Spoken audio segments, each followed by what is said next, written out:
Hello my student, आप लोग कैसे हैं। उम्मीद करता हूं कि आप लोग बहुत ही बढ़िया होंगे। ठीक है, तो आज की इस वीडियो में हम लोग क्लास 12 के बायोलॉजी के टॉप 40 ऑब्जेक्टिव को इस वीडियो में कंप्लीट करने वाले हैं। ठीक है, इसलिए आप लोग इस वीडियो को शुरू से अंत तक देखिएगा। अगर आप लोगों को यह वीडियो पसंद लगता है तो आप लोग वीडियो को लाइक, शेयर और चैनल को सब्सक्राइब जरूर कर लीजिएगा। ठीक है, इस चैनल पर आपको सारे के सारे कंटेंट उपलब्ध कराए जा रहे हैं, इसलिए आप लोग इस वीडियो को दोस्तों के पास जरूर शेयर करिएगा। चलिए, तो हम लोग क्लास 12 के बायोलॉजी के आज हम लोग टॉप 40 ऑब्जेक्टिव को इस वीडियो में कवर करने वाले हैं। ठीक है, तो आप लोग शुरू से अंत तक बने रहिएगा। प्रत्येक आंसर आप लोगों को 3 से 4 सेकंड के अंदर आप लोगों को आंसर कमेंट बॉक्स में बताना। ठीक है, चलिए, तो हम लोग क्वेश्चन नंबर 1 की ओर बढ़ते हैं। देखिएगा एक में क्या करा है। एक में करा है, इनमें कौन केवल एक बार अपने जीवन काल में पुष्प पैदा कर सकता है, बताइएगा। कह रहा है इनमें कौन सा केवल एक बार अपने जीवन काल में पुष्प यानी फूल पैदा करता है। इसका राइट आंसर बताइएगा। तो एक बार में जीवन काल में पुष्प यानी फूल पैदा करता है, वो है बांस से। क्या है, तो बांस है। ऑप्शन नंबर इसका ए राइट आंसर हो जाएगा। ओके, याद रखिएगा, बांस हो जाएगा। नेक्स्ट नंबर की ओर बढ़ते हैं। देखिएगा क्वेश्चन नंबर 2 की ओर। 2 नंबर में कह रहा है कि ऋतु नाभ चक्र किस में होता है, बताइएगा। ऋतु नाभ चक्र किस में होता है। तो ऋतु नाभ जो चक्र होता है वो आपका मनुष्य में भी होता है, बंदर में भी होता है और चिंपैंजी में भी होता है। ठीक है, इसलिए इसका राइट आंसर डी हो जाएगा इन सभी में। इसलिए इसका राइट आंसर क्या हो जाएगा, डी हो जाएगा। ऋतु ऋतु नाभ जो होता है, ऋतु नाभ चक्र किस में होता है, तो सभी में होता है, मनुष्य में भी, बंदर में, चिंपैंजी में भी। ठीक है, इसलिए इसका राइट आंसर डी हो जाएगा। नेक्स्ट क्वेश्चन की ओर बढ़ जाते हैं। क्वेश्चन नंबर देखिएगा 3। क्वेश्चन नंबर 3 में करा है कि मनुष्य के युग्मकों यानी गैमेट में गुणसूत्रों की संख्या होती है, बताइएगा। मनुष्य के गैमेट में गुणसूत्रों की संख्या कितनी होती है। तो मनुष्य में गैमेट में गुणसूत्रों की संख्या होती है, कितनी होती है आप लोग बताइएगा। इसका राइट आंसर क्या हो जाएगा। तो गुणसूत्रों की संख्या 46 होती है। कितना होती है, 46 होती है। इसलिए इसका राइट आंसर क्या हो जाएगा, डी हो जाएगा। Option number D right answer हो जाएगा। ओके, 46। बढ़ते हैं क्वेश्चन नंबर देखिएगा 4 की ओर। 4 नंबर में कह रहा है कि इनमें कौन अंड प्रजक प्राणी है, बताइएगा। इनमें कौन अंड प्रजक प्राणी है। इसका राइट आंसर बताइएगा क्या हो जाएगा। तो अंड प्रजक प्राणी जो होगा इसमें से कौन होने वाला है। इसका राइट आंसर आप लोग बताइएगा। तो इसमें से जो अंड प्रजक प्राणी जो होगा वो आपका मुर्गी भी होगा, सांप भी होता है और मगरमच्छ भी होगा। इसमें से सभी ऑप्शन जो होगा अंड प्रजक प्राणी होगा। ओके, इसलिए इसका राइट आंसर क्या हो जाएगा, डी हो जाएगा। ओके, ऑप्शन नंबर क्या हो जाएगा, डी राइट आंसर हो जाएगा। चलिए, बढ़ते क्वेश्चन नंबर हम लोग 5 नंबर की ओर। 5 नंबर में कह रहा है जब निषेचन जीव के शरीर के बाहर होता है तब उसे कहते हैं, बताइएगा। जब निषेचन जीव के शरीर के बाहर होता है तब हम लोग उसे क्या कहते हैं। तब हम लोग उसे बाह्य निषेचन कहते हैं। क्या कहते हैं, बाह्य निषेचन। Option number A right answer हो जाएगा। ओके, नेक्स्ट क्वेश्चन की ओर बढ़ जाते हैं। क्वेश्चन नंबर देखिएगा 6 नंबर की ओर। 6 नंबर में कह रहा है कि युग्मक स्थानांतरण हो सकता है, बताइएगा। युग्मक स्थानांतरण हो सकता है, किस में हो सकता है। तो युग्मक स्थानांतरण हो सकता है, ये किस में होगा। तो ये जो होगा युग्मक स्थानांतरण ये सभी में होगा, यानी इसका राइट आंसर डी हो जाएगा। ऑप्शन नंबर ए में कह रहा है कि जल द्वारा होता, वायु द्वारा भी होगा, और इसके बाद आपको क्या है, तो हवा द्वारा। क्या है, हवा द्वारा, यानी इन सभी के द्वारा क्या होगा, तो युग्म स्थानांतरण होगा। ओके, याद रखिएगा, ऑप्शन नंबर इसका डी राइट आंसर हो जाएगा। बढ़ते हैं क्वेश्चन नंबर लोग 7 नंबर की ओर। देखिएगा 7 नंबर में क्या करा है। करा निम्न में से किसमें बाह्य निषेचन होता है, बताइएगा। निम्न में से किसमें जो हो बाह्य निषेचन होता है। तो बाह्य निषेचन होने वाले के जीव का नाम बताना है, बताइएगा। इनमें से किसमें बाह्य निषेचन होता है। तो बाह्य निषेचन आपको मेढक में होगा। किसमें होता है, मेढक में। इसलिए option number A right answer हो जाएगा, मेढक। ओके, नेक्स्ट क्वेश्चन की ओर हम लोग बढ़ जाते हैं। क्वेश्चन नंबर देखिएगा 8 नंबर में। कह रहा है इनमें किसमें जल माध्यम से निषेचन होता है, बताइएगा। इनमें किसमें जल माध्यम से निषेचन होता है। तो जल माध्यम से निषेचन होता है, किसका होता है। तो जल माध्यम से जो निषेचन होता है वो आपका शैवाल का भी होता है, टेरिडोफाइट्स का भी होता है, ब्रायोफाइट्स का भी होता है। इन सभी का जो होता है जल माध्यम से निषेचन होता है। इसलिए इसका राइट आंसर क्या हो जाएगा, डी हो जाएगा। क्या हो जाएगा, डी हो जाएगा इसका राइट आंसर। ठीक है, याद रखिएगा। बढ़ते क्वेश्चन नंबर हम लोग 9 नंबर की ओर। कह रहा है 9 नंबर में, देखिए क्या कह रहा है। 9 नंबर में कह रहा है इनमें कौन उभयलिंगी पादप नहीं, बताइएगा। इनमें कौन उभयलिंगी पादप नहीं। तो उभयलिंगी पादप का उदाहरण कौन नहीं होता, पपीता नहीं होता है। क्या नहीं होता है, पपीता नहीं होता। इसलिए option number A right answer हो जाएगा। ओके, पपीता, याद रखिएगा। चलिए, नेक्स्ट क्वेश्चन की ओर हम लोग बढ़ जाते हैं। देखिएगा क्वेश्चन नंबर 10। क्वेश्चन नंबर 10 में कह रहा है कि कह रहा है कि अगैब में वर्धी प्रजनन होता है, बताइएगा। अगैब में अगैब में वृद्धि प्रजनन होता है, इसका राइट आंसर बताइएगा क्या हो जाएगा। तो ये होता है बुलबिल द्वारा, किसका होता है, बुलबिल द्वारा, option number A right answer हो जाएगा। अगैब में वृद्धि प्रजनन होता है बुलबिल द्वारा, किसके द्वारा होता है, बुलबिल द्वारा, option number A right answer हो जाएगा। बढ़ते हैं क्वेश्चन नंबर हम लोग 11 नंबर में। 11 में कह रहा है कि निम्नलिखित में कौन सा जंतु उभयलिंगी नहीं है, बताइएगा निम्नलिखित में से कौन सा जंतु उभयलिंगी नहीं है, इसका राइट आंसर बताइएगा। तो उभयलिंगी जंतु जो होगा आपका घरेलू मक्खी नहीं होता, कौन नहीं होता, घरेलू मक्खी आपका उभयलिंगी जंतु नहीं होता, वो नहीं होता, इसलिए option number D right answer हो जाएगा। ओके, घरेलू मक्खी। नेक्स्ट क्वेश्चन की ओर बढ़ते हैं। क्वेश्चन नंबर देखिएगा 12, कह रहा है कि शरीर के बाहर होने वाले निषेचन को कहते हैं, बताइएगा शरीर के बाहर होने वाले निषेचन को हम लोग क्या कहते हैं। तो शरीर के बाहर होने वाले निषेचन को हम लोग कहते हैं इन विट्रो कहते हैं, क्या कहते हैं, इन विट्रो कहते हैं, option number A right answer हो जाएगा। ठीक है, याद रखिएगा इन विट्रो। नेक्स्ट क्वेश्चन की ओर हम लोग बढ़ जाते हैं। देखिएगा क्वेश्चन नंबर 13 नंबर में। 13 नंबर में आप लोग देख रहे हैं, 13 नंबर में कह रहा है कि जब नर और मादा गैमेट में युग्मन होता है तब यह कहलाता है, बताइएगा जब नर और मादा गैमेट में युग्मन होता है तब यह क्या कहलाता है, तब यह हमें लैंगिक जनन कहलाता है, क्या कहलाता है, लैंगिक जनन, इसलिए option number B right answer हो जाएगा। ओके, याद रखिएगा जब नर और मादा गैमेट में युग्मन होता है तब उसे हम लोग लैंगिक जनन कहते हैं। ठीक है, option number B right answer हो जाएगा। नेक्स्ट क्वेश्चन की ओर बढ़ जाते हैं। क्वेश्चन नंबर देखिएगा 14। 14 में कह रहा है कि मध चक्र यानी मादा चक्र पाई जाती है, बताइएगा मध चक्र पाई जाती है, किस में पाई जाती है।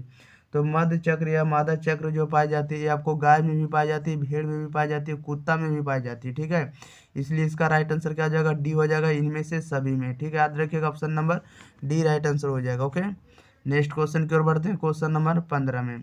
15 में कह रहा है कि उच्च श्रेणी के पौधों में निषेचन होता है, बताइएगा उच्च श्रेणी के पौधों में निषेचन होता है।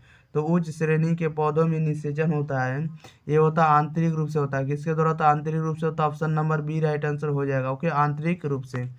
नेक्स्ट क्वेश्चन की ओर बढ़ते हैं। देखिएगा क्वेश्चन नंबर 16 नंबर में। 16 में कह रहा है कि सल्क कंद, सल्क कंद का उदाहरण है, बताइएगा सल्क कंद का उदाहरण कौन है। तो सल्क कंद का जो उदाहरण होता है, सल्क कंद का उदाहरण होता है प्याज, कौन होता है, प्याज होता है, ऑप्शन नंबर इसका सी राइट आंसर हो जाएगा। ठीक है, याद रखिएगा, याद रखिएगा क्या हो जाएगा इसका राइट आंसर, प्याज हो जाएगा। सल्क कंद का उदाहरण क्या हो जाएगा, प्याज हो जाएगा। ओके, नेक्स्ट क्वेश्चन की ओर हम लोग बढ़ जाते हैं। देखिएगा क्वेश्चन नंबर 17 नंबर में। 17 नंबर में जैसा कि आप लोग देख रहे हैं 17 में कह रहा है कि स्तनधारियों में निषेचन कहाँ होता है, बताइएगा स्तनधारियों में जो निषेचन कहाँ होता है, इसका राइट आंसर आप लोग बताइएगा। तो स्तनधारियों में निषेचन कहाँ होता है, तो स्तनधारियों में जो निषेचन होता है वो आपको होता है फेलोपियन नलिका में होता है, किस में होता है, फेलोपियन नली में होता है, इसलिए ऑप्शन नंबर इसका डी राइट आंसर हो जाएगा। ओके, याद रखिएगा। नेक्स्ट क्वेश्चन की ओर हम लोग बढ़ जाते हैं। क्वेश्चन नंबर देखिएगा कितना नंबर, क्वेश्चन नंबर हम लोग देखेंगे सीधे 18 नंबर में।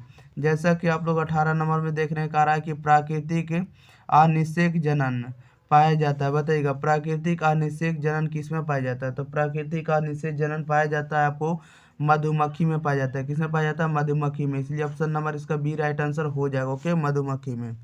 नेक्स्ट क्वेश्चन की ओर हम लोग बढ़ते हैं। क्वेश्चन नंबर देखिएगा 19 में कह रहा है कि द्वि निषेचन का परिणाम होता है, बताइएगा द्वि निषेचन का परिणाम होता है। तो द्वि निषेचन का परिणाम क्या होता है, तो भ्रूणपोष होता है, क्या होता है, भ्रूणपोष होता है, ऑप्शन नंबर इसका सी राइट आंसर हो जाएगा, भ्रूणपोष। ओके, नेक्स्ट क्वेश्चन की ओर हम लोग बढ़ जाते हैं। क्वेश्चन नंबर देखिएगा 20 में कह रहा है कि बीजाणुओं द्वारा जनन करने वाले पौधे जैसे मॉर्स फर्न सामान्यतः किस समूह में रखे जाते हैं, बताइएगा कह रहा जीवाणुओं द्वारा जनन करने वाले पौधों जैसे मॉर्स फर्न सामान्यतः किस समूह में रखे जाते हैं। तो उसे हम लोग रखेंगे किस समूह में रखेंगे, तो हम लोग उसे रखेंगे कह रहा है क्रिप्टो गेम्स में रखेंगे, किस में रखेंगे, तो क्रिप्टो गेम्स में रखेंगे, ऑप्शन नंबर इसका सी राइट आंसर हो जाएगा। ओके, याद रखिएगा।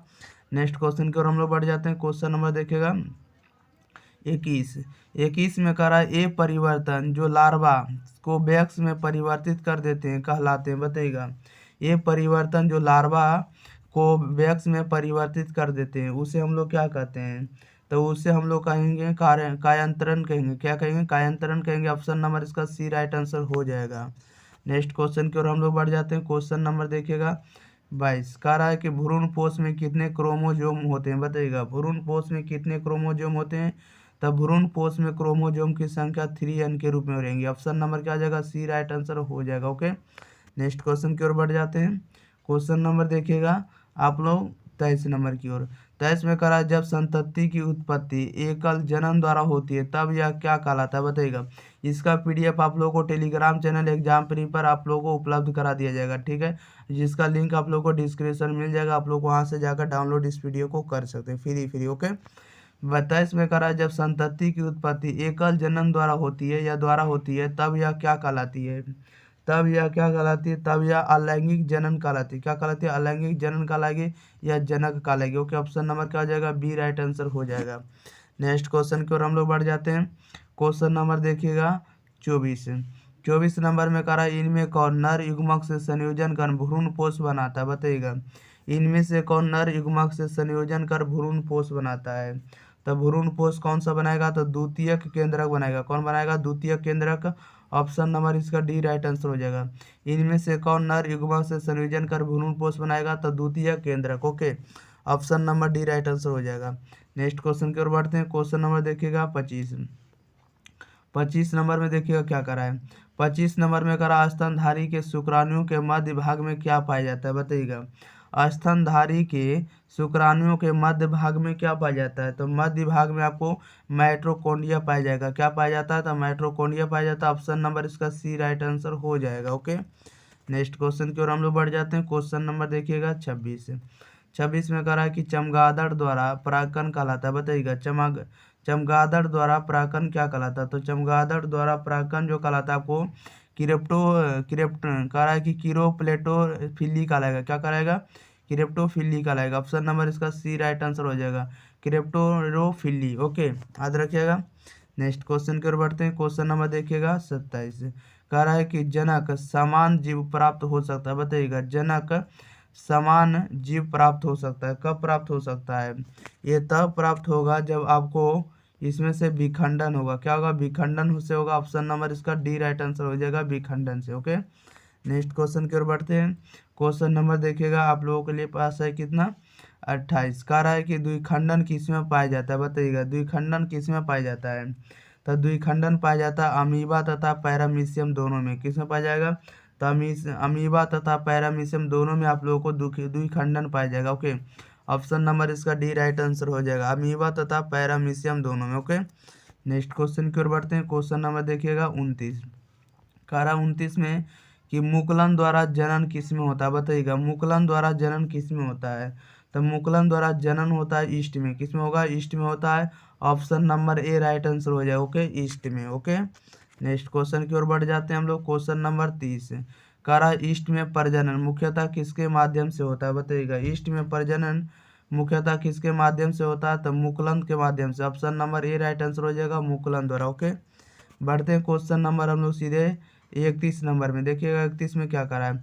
31 में करा है युग्मक सामान्यतः यम किस प्रकार के होते हैं बताइएगा। युग्मक सामान्यतः यम किस प्रकार के होते हैं, इसका राइट आंसर बताइएगा क्या हो जाएगा। युग्मक सामान्यतः यम किस प्रकार के होते हैं, तो ये होते हैं आपको हैप्लॉइड में होते हैं। किसमें होते हैं, हैप्लॉइड में होते हैं। ऑप्शन नंबर इसका ए राइट आंसर हो जाएगा, या ये तो इसको कह सकते हैं एक गुना के रूप में। Okay, option number A right answer हो जाएगा। बढ़ते हैं क्वेश्चन नंबर 32 नंबर के। देखिएगा 32 में क्या करा है। 32 में करा निम्नांकित कि इसमें पादप या पादम काय अगुणित होता है बताइएगा। कह रहा है कि निम्नांकित में किसमें पादम काय अगुणित होता है, इसका राइट आंसर बताइएगा।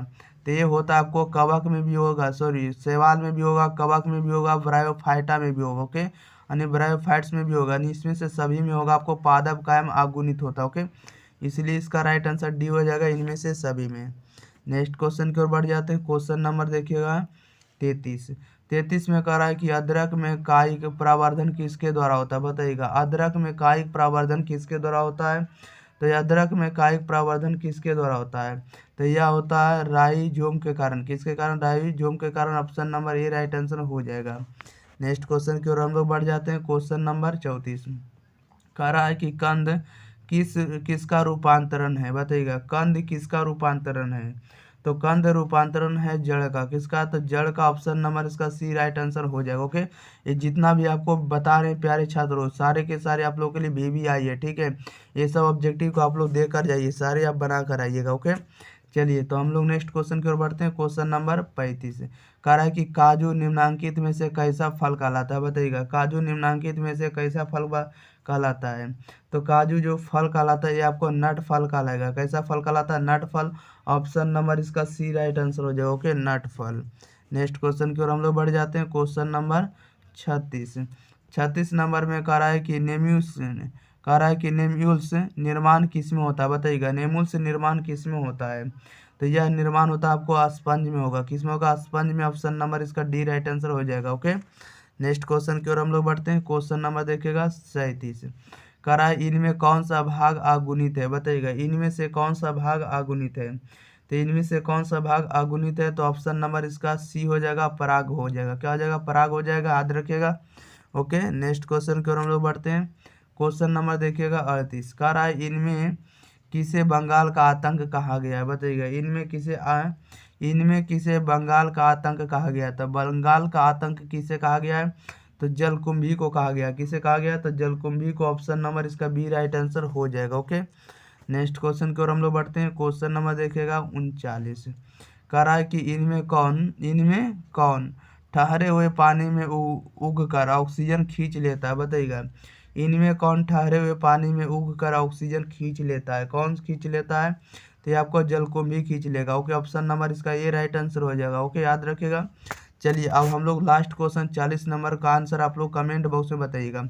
आप लोगों को एक क्वेश्चन रहेगा कि आनुवांशिकता का जनक किसे कहा जाता है। ठीक है, इसका आंसर आप लोग बताइएगा आनुवांशिकता का जनक किसे कहा जाता है। इसका आंसर आप लोग कमेंट बॉक्स में बताइएगा। ठीक है, चलिए और जो भी वीडियो को लाइक नहीं किए तो वीडियो को लाइक कर दिएगा। चैनल पर अगर पहली बार आए थे, चैनल को सब्सक्राइब नहीं किए तो चैनल को भी सब्सक्राइब कर दिएगा। ठीक है, इसी तरह आप लोगों के लिए अब जो भी चलेगा पैरेलल टू पैरेलल सब्जेक्ट चलेगा आप लोगों के लिए। ठीक है, चलिए तो मिलते रहेंगे हम लोग इसी तरह अगले वीडियो के साथ। तब तक के लिए thank you for watching this video. धन्यवाद।